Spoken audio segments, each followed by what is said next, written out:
Salut à tous, sur ce point de vidéo où on va parler de la précocité dans le football. C'est un sujet de plus en plus actuel parce qu'on voit énormément de très jeunes joueurs commencer en pro et directement faire beaucoup parler d'eux.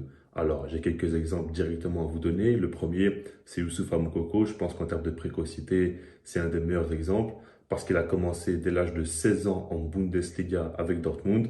Ça a été donc le plus jeune joueur de la Coupe du Monde 2022 aussi. Et aujourd'hui, à 18 ans, c'est simple, il a déjà joué plus de 60 matchs en pro, ce qui est assez dingue. Ensuite, il y a d'autres cas, comme par exemple Hendrik, qui lui, donc, à seulement 15 ans, a commencé à beaucoup faire parler de lui. Et le truc, c'est que dès l'âge de 16 ans, il a été transféré pour 60 millions d'euros au Real Madrid, ce qui est assez fou. Ensuite, durant cette saison, on a vu aussi Warren Zaïre-Emery du côté du Paris Saint-Germain, qui dès l'âge de 17 ans a joué un huitième de finale de Ligue des Champions face au Bayern Munich. Et puis pour terminer, au Barça, on a Lamine Yamal, qui a seulement 15 ans, fait beaucoup parler de lui et qui pourrait déjà faire ses débuts en Liga dès cette saison, avant même d'avoir 16 ans. Alors, c'est pas encore fait, mais ça peut arriver. En tout cas, du côté du Barça, il est comparé à Lionel Messi et c'est un joueur qui fait énormément parler de lui.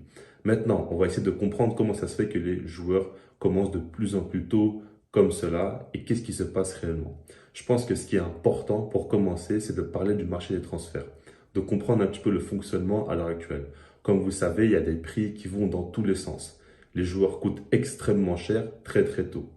Et selon moi, la raison la plus raisonnable à se dire, c'est qu'aujourd'hui, lors des transferts, on n'évalue pas le prix d'un joueur par rapport à son niveau actuel, mais par rapport au niveau auquel il peut aspirer ou atteindre à l'avenir. C'est très important de comprendre cela parce que très clairement, quand un jeune joueur est acheté, on ne le paye pas par rapport à ce qu'il a fait jusqu'à présent dans sa carrière, mais plutôt par ce qu'il pourrait faire à l'avenir. Donc c'est une estimation et ça fait que les prix grimpent très vite parce qu'on commence à imaginer des choses. Et des fois, il y a des jeunes joueurs qui ont déjà fait beaucoup de très belles choses. Je pense par exemple à Bellingham. Pour moi, voilà, lui, il a seulement 19 ans, mais il a joué en Coupe du Monde, il est installé avec l'Angleterre. En Bundesliga, il a beaucoup joué. En Ligue des Champions, il a marqué des buts importants aussi durant les phases éliminatoires. Et il n'a rien à prouver. Lui, on sait déjà très bien que c'est un top joueur dès maintenant. Maintenant, il y a d'autres jeunes joueurs qui, eux, n'ont pas encore fait grand-chose, mais qu'on paye très cher, comme par exemple Hendrik. Alors, c'est possible qu'il ait un très grand talent, je ne sais pas. Mais en tout cas, il joue à peine au Brésil à l'âge de 15 ans. On commence déjà à parler de lui dans tous les sens. Et à 16 ans, il signe pour 60 millions d'euros. C'est quand même assez fou. Donc ça, c'est important de le prendre en compte. Et puis, par rapport au club, il y a deux façons de penser. Soit aujourd'hui, donc tu veux recruter un gros talent, un joueur qui va t'aider à gagner des titres, etc. Donc, tu vas essayer de chercher très jeune, en dessous de 18 ans, des gars qui n'ont pas forcément commencé à jouer en pro, dans l'idéal, ou peut-être qui viennent à peine de commencer, mais que tu vas vite donc récupérer, avant même peut-être qu'ils signent un contrat en pro aussi, c'est possible. Et par rapport à ça, ça va te permettre de payer beaucoup moins cher. Maintenant, il y a l'autre possibilité, c'est que tu vas former des jeunes et là, tu vas essayer de les faire commencer très tôt pour que directement leur valeur marchande va exploser. Parce que si un gars commence dès l'âge de 16 ans à jouer en pro avec l'équipe première, là, sa valeur peut vite grimper et des clubs vont peut-être se dire que c'est un gros talent alors qu'au final, peut-être pas, on ne sait pas, parce qu'en soi, quand tu débutes, ça ne veut rien dire. Tu peux débuter à 16 ans ou à 25 ans, ça ne veut pas forcément dire que tu feras une meilleure carrière si tu commences plus tôt. Il y a quand même des choses comme ça à prendre en compte. Mais voilà, et je pense que c'est ça vraiment qui fait qu'aujourd'hui, les très jeunes joueurs sont mis en avant par rapport au côté, donc, économie dans le football qui prend beaucoup de place, comme vous le savez. Et dans ce cas-là, ça aide beaucoup financièrement. Ensuite, j'aimerais parler aussi des mentalités qui ont changé. Déjà au niveau des règles, tout simplement, à la base, il y a quelques années, on parlait du fait que pour commencer en équipe première, il fallait avoir 18 ans. Cette règle-là, elle a été sautée et aujourd'hui, on parle de 16 ans, voire 15 ans. Ce qu'il faut prendre en compte, c'est qu'à 15 ans, on peut jouer certaines coupes ou certains championnats, mais à l'âge de 16 ans, on peut normalement jouer toutes les compétitions dans le football. Donc, ça change beaucoup de choses et ça fait que tu as envie de laisser les jeunes commencer plus tôt. Et puis surtout, une donnée à prendre en compte, c'est qu'auparavant, il y a quelques années, disons, ou même peut-être quelques décennies, on va pas non plus aller trop loin, mais dans l'idée, vous avez compris, eh ben, quand tu faisais jouer un jeune joueur en équipe première de 18-20 ans, c'est que vraiment, ce gars-là avait un énorme potentiel et tu étais sûr qu'il pouvait t'apporter quelque chose parce que vraiment, il était largement au-dessus de la moyenne. Aujourd'hui, ce n'est plus le cas. On voit que des jeunes joueurs jouent, Pas forcément parce que c'est des gros talents, mais parce que tout simplement, ils sont présents, ils font de bonnes choses à l'entraînement et tu as envie de leur donner leur chance. Parce que comme je l'ai dit, économiquement, ça peut t'apporter beaucoup de choses.